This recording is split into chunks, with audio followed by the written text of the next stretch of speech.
রোশনাই সিরিয়ালের আপডেট নিয়ে চলে এসেছি। বিস্তারিত জানতে ভিডিওটি লাইক দিয়ে চ্যানেলটি সাবস্ক্রাইব করে প্রথম থেকে দেখতে থাকুন। গল্পের শুরুতে আমরা দেখতে পারবো রোশনাই আরণ্যকে জড়িয়ে ধরে। রোশনাই আরণ্যকে বলে, কি করতেছেনটা কি সারুন স্যারজি। আরণ্য রোশনাইকে কান্নার কণ্ঠে বলে, কেন তুমি আমাকে ছাড়তে বলছো কেন বলো। রোশনাই এইভাবে নিজেকে আড়াল করছো কেন, কেন আমাকে জোর করে দূরে সরে দিচ্ছ কেন বলো। একটা মানুষ উন্মাতের মতো ভার ছুটে চলে আসে, অথচ তুমি তাকে। রোশনাই বলে, আমার মাঝে মাঝে মনে হয় কি আমি যদি সত্যি সত্যি মরে যেতাম এটাই ভালো হতো। আরণ্য বলে, কি? রোশনাই বলে, এটাই ঠিক, আমার কোনো দরকার ছিল না বেঁচে থাকার। গেছিলাম তো, প্রায় মরেই গেছিলাম, শেষ হয়ে গেছিল আমার জীবনটা। সাধু বাবা যদি সত্যিই না বাঁচাতেন আমি মরেই যেতাম। শুধুমাত্র সাধু বাবা আর আমার বাবার জন্য একজনের মনের জোর আরেকজনের চিকিৎসার জোরেই আমি বেঁচে আছি। আরণ্য বলে, আমি বিশ্বাস করি না, আমার ভালোবাসা সত্যি, তাই তুমি বেঁচে উঠেছ। হয়তো আমি একদিন পৃথিবীতে বেঁচে থাকবো না, তখন এই কথাটা তুমি বুঝতে পারবে। রোশনাই বলে, স্যারজি বাজে কথাটা না কেন বলছেন? এসব বাজে সেন্টিমেন্টের আমার কাছে কোনো দাম নেই আমার কাছে কোনো দাম। আরণ্য বলে, তুমি জানো তো, আসলে তুমি ভয় পাও, খুব ভয় পাও। আমার এইসব কথাবার্তা শুনে ভয় পেয়ে গেছো। তুমি আমার মৃত্যুকেই অ্যাকসেপ্ট করতে পারবা না, কিন্তু আমি ভালো করে জানি তুমি আমাকেই ভালোবাসো।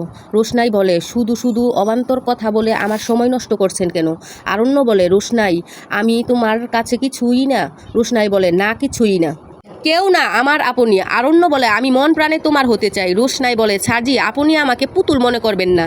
যার সঙ্গে আছেন থাকুন না, তার সঙ্গে থাকুন না ভালো করে, তাকে একটু সম্মান দেন, নিজের সংসারে একটু শান্তি বজায় রাখুন। তাছাড়া আপনারও বাড়িতে কেউ আমাকে পছন্দ করেন না। তাছাড়া যারা আমাকে পছন্দ করেন তাদের নিজেরই ওই সংসারে কোনো দাম নেই। আরণ্য বলে, আমি তো তোমাকে দাম দেই। অঞ্জন প্রসাদজি সেজে সুরঙ্গমা দেবীর কাছে গেলেন।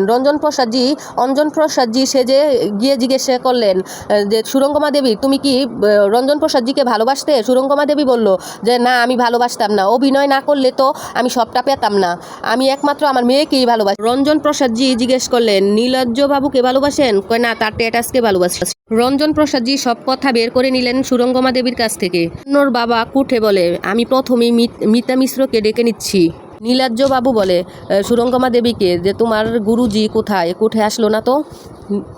সুরঙ্গমা দেবী বলছে যে, কিসের জন্য জিজ্ঞেস করছো? নীলাজ্জ বাবু বলে যে, এমনি আমার জিজ্ঞেস করতে মনে চাইলো, আমি জিজ্ঞেস করলাম।